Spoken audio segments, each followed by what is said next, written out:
Hey everybody, long time no see. I just wanted to do a walk through the free response questions from the exam that probably all of you had. If your questions looked a little different from this, lucky you. You got one of the tests that is a little bit rarer. There are actually a few different AP World tests that are given on the same day around the world. But this is the one that most students across the country took last week. So what I want to do is kind of walk through the free response questions that you guys saw and just give what were my initial reactions to these questions, maybe a little bit of what you might have been feeling when you answered them, and then some things that as I've been thinking about it, what might be considered answers. But recognize the grading for these hasn't started yet. The rubrics for these papers haven't been created yet. Those aren't even created until readers look at a couple hundred examples to see what kind of things kids are putting, and then we kind of start to build what are acceptable responses as that happens during the reading period, and that won't happen until the first week of June. So there you have it. The other thing that I know I've mentioned to everybody, but the other thing I wanted to mention is if a question seemed hard for you, cool. It's hard for everybody, and that means that the rubric might be a little bit more forgiving. That means that the point totals that you need to achieve in order to reach a 3 or a 4 or a 5 might be a little lower than otherwise. When questions seem really easy to you, they're probably really easy for everybody, and then the opposite is true. So ultimately, it doesn't really matter whether the questions seemed hard or seemed easy, so long as you did your studying, you knew your key concepts, and you did the best that you could. So let's take a run through really quick. So when we come to this first question, this is the first short answer question, dealing with this impact that nomadic cultures had on transmitting ideas, east and west, for example, across Asia into Europe. First question here, identify one specific historical example of a cultural exchange between nomads and non-nomads that occurred in the period before 1450. Now, I'll be completely honest with you. When I first read this question, I was like, whoa, what are they looking for? I know that there are certainly interactions between nomads and non-nomads, but one thing that is that I had a hard time coming up with is a specific piece of culture that moved from a nomadic civilization to a non-nomadic civilization. And then as I read it a little bit more carefully, I realized it's not asking from a nomad to a non-nomad. It just says between nomads and non-nomads. So then we can start talking about religions, for example, like how some of those Mongols, as they pushed further and further west, would adopt Islam, like the Golden Horde and the Ilkhanate. These ended up being mostly Muslims within the Khanates. We have the spread of Islamic civilization through Bedouin nomads originally. You've got the spread of Islam from North Africa down to Sub-Saharan Africa through Berber populations that was a nomadic group of people. So we actually do have a lot of cultural exchanges between nomads and non-nomads. One thing that I'm going to be curious about is whether or not technological exchanges are going to be acceptable for this question. I engaged in a little bit of a debate with some colleagues about that. Is technology an aspect of culture, or does the question, or does the curriculum delineate between technology and culture? So I'm going to have to wait until the reading takes place to actually find out what's going to be acceptable there. For the next question, 1450 to 1750, one development that changed the role of Central Asian nomads that they played in cross-regional exchanges.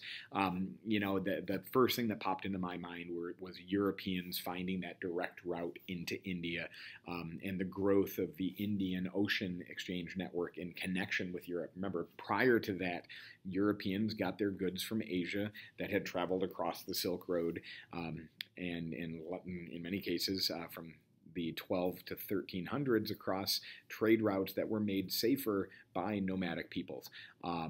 So that's obviously going to change. The third part in this question, one cross-cultural exchange that would challenge the assertion in the last sentence. Well, then we got to look at the assertion in the last sentence. It says, as we've seen, pastoral nomads were the chief initiators, promoters, and agents of exchange between East and West in the 13th and 14th century. So here the question is, you got to come up with something before 1450 that is not an exchange by nomadic peoples. And we could talk about maybe crusaders heading into the Middle East during the Crusades, Western European Christians going into the Middle East during the Crusades. You could talk about maybe a contact. This is in the key concepts: a contact between the Abbasid Caliphate and the Tang Dynasty, that Battle of the Talas River, where we start seeing like printing making its way from east to west. So those kinds of things would be acceptable. All right, we move on to the second one. I hope this one seemed pretty straightforward. We've got a chart that seems to pretty clearly show that the wealthier a country is as measured by GDP, the longer the life expectancy. And so the first question, identify one way in which the chart illustrates global differences between countries. Well, there you go. The economic difference would be like the countries with the wealthier countries with a higher GDP per capita tend to have higher life expectancies than those countries with lower.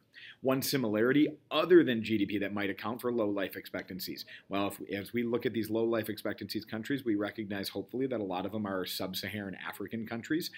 These are countries that deal with other issues like one, geography, sub-Saharan Africa. Two, they're for the most part all relatively recently decolonized states. Three, they are countries that deal with horrible diseases, especially in this time period, 2005, we're talking about HIV and AIDS in Southern Africa, Sub-Saharan Africa. So I think any of those would be acceptable. One way in which longer life expectancies in some of the world's countries have led to new political, economic, or social problems. Here we look at these wealthier nations with their long life expectancies, and we recognize, socially, they tend to have fewer children.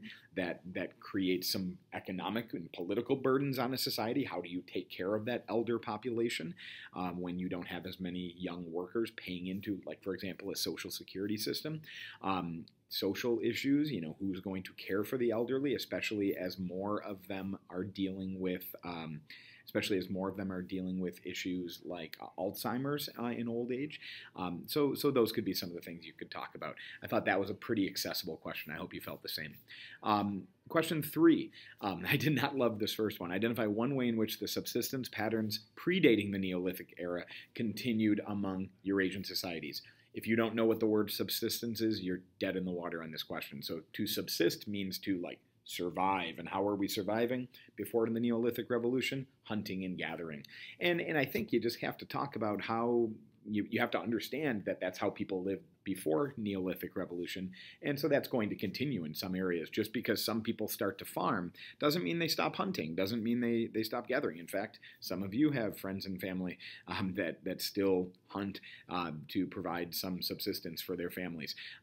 So hunting and gathering is going to continue even after the Neolithic Revolution. B, one way in which the Neolithic Revolution changed European societies. Okay, this is obviously moving to agricultural and pastoral systems. And then finally, one way in which the changes in Eurasian societies altered their political or social structures. We're going to talk about the development of larger scale governments. We're going to talk about the development of social hierarchies, maybe gender imbalances, like the development of a patriarchal system. One note here. A lot of these questions, we're looking for just identifications rather than explanations. Those identify answers are a little bit easier to grab. All you have to do is bring something up. You don't necessarily have to go into an explanation. So keep that in mind as you're thinking about what you might have scored. This last one, one economic change from 1750 to 1900 that led to the formation of new elites. First thing that pops up into my mind is the Industrial Revolution and how we get a new bourgeoisie, middle class rising in Western Europe, people connected to industrial production rather than just the traditional landowner aristocracy being the wealthy in society. One way, despite the economic change, that traditional elites remained powerful from 1750 to 1900. Landowners are still going to be wealthy, and in some societies, like I want to think of a place like Russia, for example, where the aristocracy, the nobility and aristocracy, would still be dominant. They would resist that revolution at least until 1917. You could also probably get away with writing about how much of the political elite, like even after the American Revolution, for example, the wealthy and powerful in the United States tended to be larger landowners. Maybe that's something you could write about. Again, we'd have to wait for the actual rubric to come out to see what other kinds of things are going to be acceptable. C, explain one way in which the formation of new elites in 1750 to 1900 led to the emergence of new ideologies. The first thing that popped into my mind was something like the Social Darwinism, for example, this idea that justified the wealthy in Western Europe because they're like hard workers, or because they are just like, more evolutionarily successful. They have a right to dominate the world because they have certain traits or gifts that have led them to the riches that they've acquired. Remember, it's not just because you were born into a wealthy family anymore. Many of these elites in this 19th century actually created their wealth through business endeavors or things like that. So that is that. Going back to number 4, you could also talk about the development of like modern stock markets and things like that coming out of early joint stock companies for the first part there. Okay, then you come to the DBQ. I'm not going to go through every single document, but I really liked this DBQ. I thought it was a pretty accessible one. What I told everybody before you actually start writing your answer is to think about what your documents might tell you about even before you hop into it. So think about what the Indian Ocean trade was like before the 16th century, before Europeans are starting to arrive, and then what it's like after. And we've talked about how before Europeans arrived, there was obviously vibrant trade in the Indian Ocean from many cultures, Arabs, people from the Swahili coast, Indians, Southeast Asians, Chinese, Indonesians, all taking part in this Indian Ocean trade, and it was relatively peaceful. Whereas when the Europeans came, obviously we're probably going to see some documents that talk about some violence coming, the attempts by a country like Portugal or later the Netherlands or the British to gain monopoly control over certain parts of the Indian Ocean trade, or even all of it, the control of important port cities, like maybe a Malacca or up here Ormuz. I can't see it on the map, but it is there, as conduits, requiring peoples to carry passports if they're going to trade that could only be controlled by a country like Portugal. So I want you to think about that. I think contextualization for this is really pretty straightforward as well. Hopefully you talked something about, the desire for Europeans to get access to the riches of Indian Ocean or Asian trade without having to travel through the Ottoman Empire, through the Muslim lands in the Middle East. And so by going around Africa, these Europeans are going to enter into Indian Ocean trade and then ultimately move to dominate it because they've got, powerful ships with broadside cannon technology, and they bring warfare to the Indian Ocean trade. So we won't go through all the documents. I did find my students had a little bit of trouble with this 7th document, this box. What is this supposed to tell us? And we remember what the question is looking for. We're trying to figure out how the Portuguese transformed maritime trade. And we look at this box and we can see what looks like, a European dude. He's a white dude and he's got like European clothes and he's got a European rifle and he's hunting. And this is something made in India for export to Portugal. And I would say a change is there wasn't, before Portugal entered, there weren't Indian craftsmen who were making things specifically for sale to Portuguese, craft items like this. That just wasn't being done because that trade wasn't vibrant at all. And so now we're going to see Indian craftsmen making Indian products with Indian resources, the ivory, the teak, the ebony, and sending that over to Europe specifically for European audiences. So hopefully you felt pretty good about the DBQ. The LEQ, I think all of these are relatively accessible. The first one, develop an argument that evaluates the extent to which the rise of one or more empires contributed to an increase in trade. 600 to 600, I hope you're talking about Han, China, and the Roman Empire and the development of a Silk Road trade route that's going to connect those two very wealthy empires. I think that would be excellent. Number 3, develop an argument that evaluates the extent to which technological innovations or transfers led to increased economic growth from 600 to 1450. If you're talking about navigation technologies, you could talk about dhow ships and lateen sails. You could talk about understanding of monsoon winds on the Indian Ocean. You could talk about magnetic compasses. You could talk about the development of an astrolabe. All of these things to help navigation on the open seas that's going to make more trade on the Indian Ocean. So that would be good. We also have some overland technological developments. The development of a camel saddle to give assistance across maybe the western part of the Silk Road or across the Trans-Saharan trade network. Caravanserais also going to be helpful. The development of horse collars that are going to allow horses to pull heavier wagons. I think that could be acceptable as well. So any of those technologies that are going to increase economic growth, awesome. You could talk about some of the farming technologies that developed whether in Western Europe or maybe even in the Americas in the early Aztec or Incan empires. Question number 4 here. After 1900, develop an argument that evaluates the extent to which one or more states controlled their economies.